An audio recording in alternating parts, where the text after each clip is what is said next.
Hello everyone and welcome back to the good stuff. We are continuing the Morphy saga and we are currently in match 2 of the famous encounter Adolf Anderssen versus Paul Charles Morphy in Paris in 1858, and this is game 4 of the second match. It's 6 games of the King's Gambit and the photographers are still getting ready to take the photo.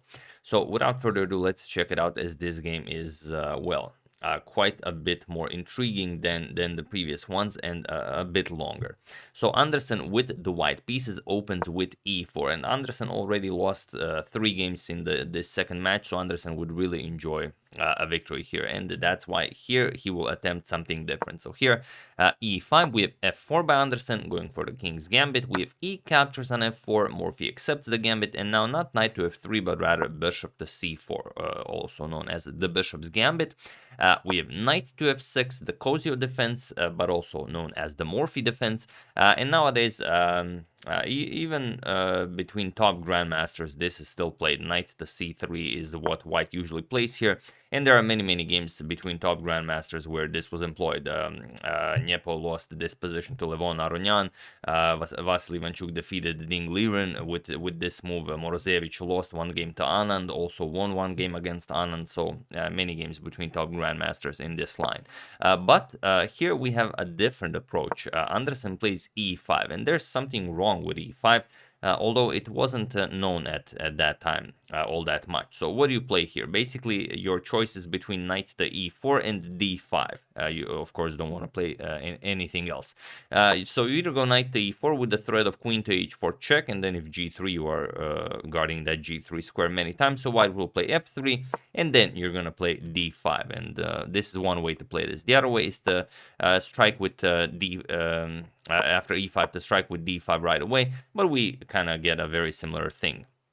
And now Anderssen has to decide whether to go e captures on f6, but I'm just going to show this because it doesn't work. E captures, d captures, and now, for example, captures on g7, bishop captures, queen to e2 check. Now we're going to play bishop to e6, and you can see that black is getting too much development in, where white is really struggling to develop. Knight to f3, knight to c6, and now after white castles, now we already can play knight to d4, and we're putting a lot of pressure on white here. If knight captures, we're going to capture with the queen, with check, get another developing move in, then queenside castles, and black is basically completely developed while white is still struggling. So black would have a very easy game here.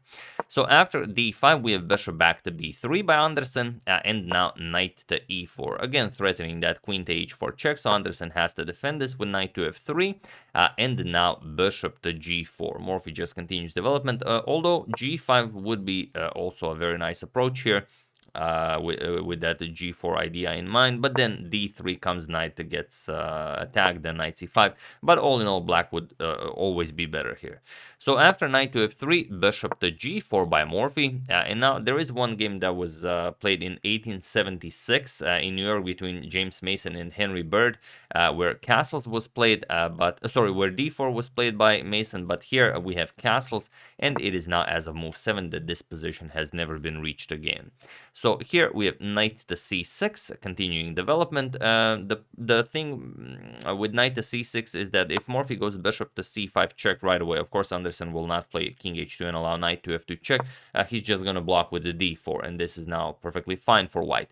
So Morphy prepares this. He plays knight to c6, and now bishop to c5 check is a threat, because now the knight also guards the d4 square, and d4 will not be an option. So here, basically, you can play king to h1 to avoid any checks, but Anderssen plays bishop to a4. He simply pins this knight, so the knight will not be able to capture on d4, but it's also kind of a loss of a tempo.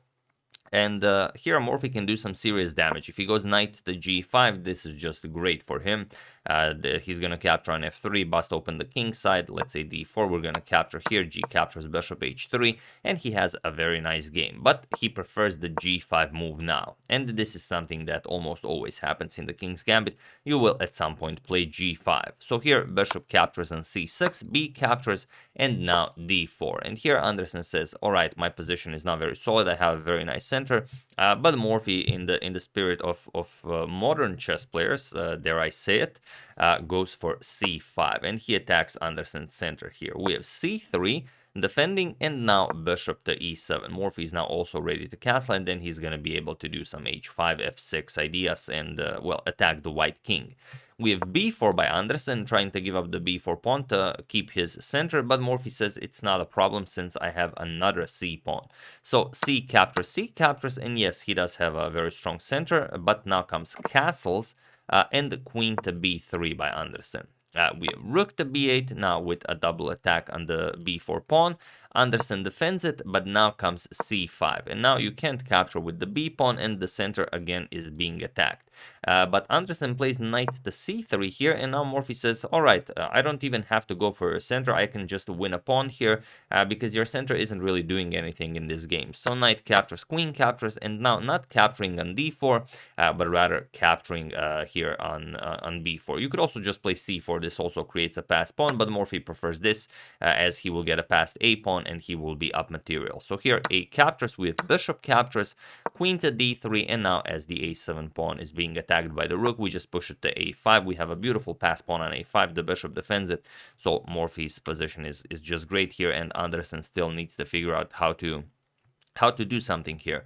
So he starts by attacking h4, and now comes the move that Anderssen has been missing in all of his games with black, and that is h6. You have to play this, not just in this line, but pretty much in every line to survive white's attacks, and Morphy of course plays it. So h captures on g5, h captures, and now Anderssen has to continue the attack, g3. He wants to open up this file for the rook, and now Morphy plays rook to b6, and this comes with the idea of shifting the rook over to g6, or if white, for example, captures and opens up the d file, or even h6. But one slight improvement to Morphy's idea is bishop to h3. Just getting the bishop away from that g file will be very useful in the future, and it comes with tempo. Anderssen would have to react to this. Now queen to c8, and now you can play a rook here to g6. Here you can play queen to g4, so maybe a slight improvement to Morphy's immediate rook to b6. But okay, he played rook to b6, and now Anderssen defends with rook to a2. But now Anderssen could have played, for example, this, and well, basically the thing that the bishop is still on g4, and now if you capture, for example, g captures on f4, we're gonna play bishop captures on f4, and now if rook to g6, Anderssen could play king to f2. So we have this position where black is of course better. Queen to b6 can be played, and it's going to be hard for him, but he could play it. Another thing, after g captures on f4, if Morphy tries rook to h6 right away, we just play knight captures on g5, and we're still okay here. Black is better, but you know, maybe we can hold it. We do have some threats of our own. But Anderssen, instead, after rook to b6, played rook to a2. He wants to be able to play rook to g2 if Morphy plays rook to g6. So rook to g6, and now the immediate rook to g2. And rook to g2 isn't very ambitious here. Rook to h2, on the other hand, could be something, because you constantly give black something to worry about. But still, it would be very hard for him to do it. A king can come to g7, the other rook to h8. You could easily counter this rook. So after rook to g6, rook to g2 by Anderssen. But now pretty much anything wins for Morphy, and Morphy chooses the absolutely cleanest way, and that is bishop to h3. So he just goes for more material, and it doesn't seem like Anderssen has anything here, but Anderssen plays e6. We reach the position from the thumbnail, and now of course Morphy cannot capture with the f-pawn because queen captures rook, but you could capture with the rook. You could also maybe capture with the bishop, but if you capture with the bishop, then you just go all the way back, and then knight e5, Anderssen really gets his counterplay.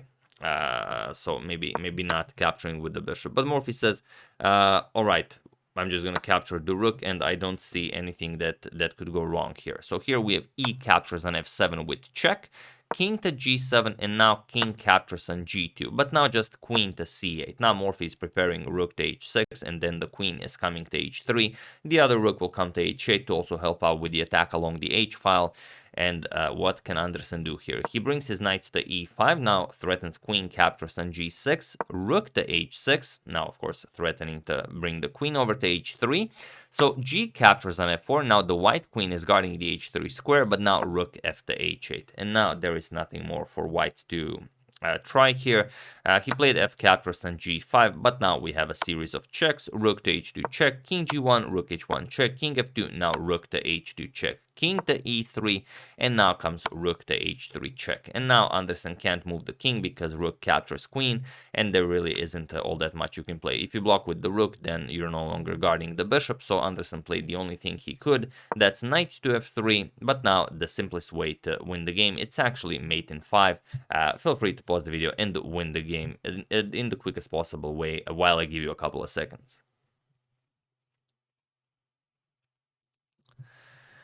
So for those of you who were able to do it, congratulations on spotting this, pretty straightforward idea. And for those of you who just want to enjoy the show, it's rook captures on f3. That's right, we just removed the defender of the bishop here, and there's really nothing to be done. The strongest defense is king to e2, but we're not even gonna try that because you expose the queen. So here, rook captures on f3 was played. If you play king captures on f3, which is also possible, it's checkmate, but via the other side. King to f2, we're gonna play rook h2 check. The bishop covers the e1 square, so the king can't go there. Only square is king g1, and then rook to g2 is checkmate. So after this rook captures on f3, we have rook captures, but now queen captures on c1 with check. And it was in this position that Adolf Anderssen resigned the game. And with this victory, Morphy takes the lead 4-0 in this match. 2 more games to go. We'll see what happens. So now the king is in check. You have to move anywhere you go ends in checkmate. If king to e2, then queen to e1 is checkmate. If you block with the queen, then just queen captures is checkmate. So best is just to play king f2 and get checkmated in 2 moves instead of 1. Queen to g1 with check, king e2, and now queen to e1 is this amazing checkmate here. That's game 4 of their second match. Six games of nothing but the King's Gambit. Hope you guys enjoyed that. I would like to thank Peter Shugart, Michael Keane, Online Buy More, Dimitar Angelov, and Sean Vijashkera for contribution to my channel. Thank you a lot. I really appreciate it. As usual, you can check 2 of my previous videos here. Thank you all for watching, and I will see you soon, continuing the coverage of the Morphy saga until it ends. So thank you all. I will see you soon, and have an excellent rest of your day.